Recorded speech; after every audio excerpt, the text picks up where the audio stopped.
पाहायला गेलं तर राष्ट्रवादी सोडून शरद पवार पार्टी सोडून तुम्ही आता शिवसेनेत प्रवेश केला, काय कधी अडचण होती त्या ठिकाणी? गेल्या अनेक वर्षापासून मी राष्ट्रवादी काँग्रेस पार्टी शरद पवार गटात होतो। गेल्या 2017 साली सुद्धा ठाणे महानगरपालिकेच्या सार्वत्रिक निवडणुकीमध्ये मी भरघोस मताने निवडून आलो होतो। तसेच ठाणे जिल्हा मध्यवर्ती सहकारी बँकेवर सुद्धा गेल्या 17 वर्षापासून संचालक म्हणून काम पाहत आहे। 2011 आणि 2015, 16, 17 असे सलग दोन वेळा मी आदरणीय पवार साहेबांच्या आशीर्वादाने ठाणे जिल्हा बँकेवर सुद्धा निवडून आलो होतो आणि ठाणे महानगरपालिकेमध्ये पण निवडून आलो होतो। परंतु आताचा राजकारण पाहिला तर विकासाच्या दृष्टिकोनातून आपल्या प्रभागामध्ये विकास होणं गरजेचं आहे। म्हणून आदरणीय दूरदृष्टीचे नेते आदरणीय एकनाथजी शिंदे साहेब, उपमुख्यमंत्री महाराष्ट्र राज्य यांचा विकासाचा जो कार्यक्रम चालू आहे आणि आदरणीय श्रीकांतजी शिंदे यांनी जो कल्याण लोकसभे क्षेत्रामध्ये केलेला विकास हे पाहता मला सुद्धा माझ्या प्रभागामध्ये किंवा परिसरामध्ये चांगल्या प्रतीचा विकास जर करायचा असेल तर कुठेतरी कालाप्रमाणे बदलणं गरजेचं होतं। पूर्वी ज्या पक्षामध्ये मी काम केलं त्या पक्षाचं खूप चांगलं सहकार्य मला मिळालं, त्यांचं मी धन्यवादच मानेन। परंतु कालाप्रमाणे बदलणं गरजेचं असल्याकारणानं आणि विकासासाठी आणि जनतेचं जे मी पाहिलं 3-4 महिन्यापासून की कितीतरी माझ्या नागरिकांनी, माझ्या कार्यकर्त्यांनी आग्रह केला की आपला प्रभागाचा विकास करायचा असेल तर माननीय शिंदेसाहेब, आदरणीय श्रीकांत शिंदेसाहेब खासदार यांच्या साथ काम करणं गरजेचं होतं। आणि मी म्हणून शिंदेसाहेबांनी सुद्धा मला मोठ्या मनाने आमंत्रित केलं आणि मी आज शिवसेना शिंदे गटामध्ये सामील झालेलो आहोत। आणि नक्कीच मला विश्वास आहे की साहेब माझ्या प्रभागाचा विकास करण्यासाठी किंवा ठाणे जिल्ह्यामध्ये मी बँकेवर डायरेक्टर असल्याकारणाने आणि अनेक महिला बचत गटाच्या कार्यक्रमामध्ये उपस्थित राहून बचत गटाचं सुद्धा कार्य करण्यासाठी आदरणीय साहेबांचं सहकार्य लाभेल।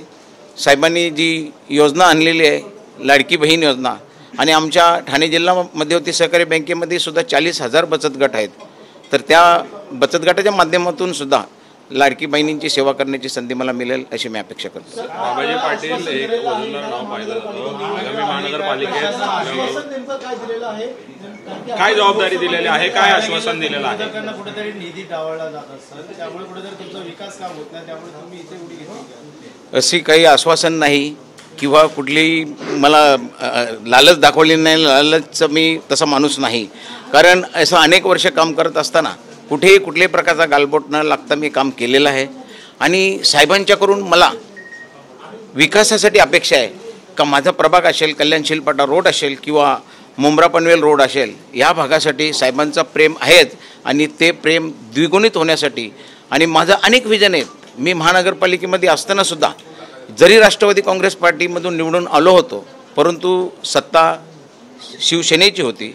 परंतु जेव्हा जेव्हा माझ्या प्रभागामध्ये मग DP रस्ते असतील, तलावांची कामं असतील, शाळा असतील, स्मशान असतील, पाण्याच्या सुविधा असतील, अशी कुठलीही सुविधा जर मला कुठे कमी पडत असेल तर मी साहेबांशी संपर्क साधलेला आहे। आणि त्याच्यासाठी साहेबांनी पूर्वी करोड रुपयाचा निधी देऊन मी माझा पूर्ण जी 15 गावं आहेत माझ्या प्रभागामध्ये आणि कौसा तलावापासून तर सिमला पार्क वगैरे सगळं माझ्या प्रभागामध्ये होतं आणि सगळ्या ठिकाणी मी चांगल्या प्रकारे निधी मिळवून ठाणे महानगरपालिकेचं काम केलेलं आहे। त्याच्यामध्ये आवड साहेबांनी सुद्धा चांगलं सहकार्य केलं होतं, ते विसरता येणार नाही।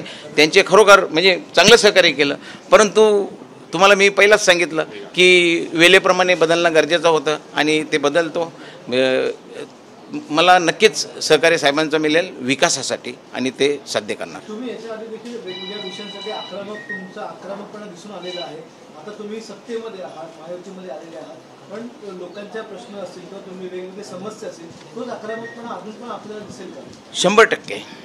मी जरी पक्ष बदलला असेल तरी मी माझी नीती बदललेली नाही किंवा माझा जो चिकाटी आहे, धैर्य आहे तो तसाच आहे। ते प्रभागामध्ये किंवा माझ्या परिसरामध्ये किंवा जिल्ह्यामध्ये काम करण्यासाठी त्याचा नक्कीच उपयोग होईल आणि ते उपयोग करण्यासाठी आपल्याला सत्ताधारी पक्षाची गरज होती आणि ते निव्वळ माझ्या लालचेपोटी किंवा तुम्ही सांगता त्याप्रमाणे काही निधी काही नाही, मला फक्त विकास आणि जनतेलासुद्धा ते बदल घडणं गरजेचं होतं आणि हे मी गेल्या 6 महिन्यापासून प्रयत्न करत होतो, जनतेशी संवाद साधत होतो आणि जनतेची पूर्ण इच्छा होती की कुठेतरी सत्तेमध्ये सामील होऊन आपल्या भागाचा प्रभागाचा विकास करणे गरजेचं आहे. शेवटचा प्रश्न विचारतो.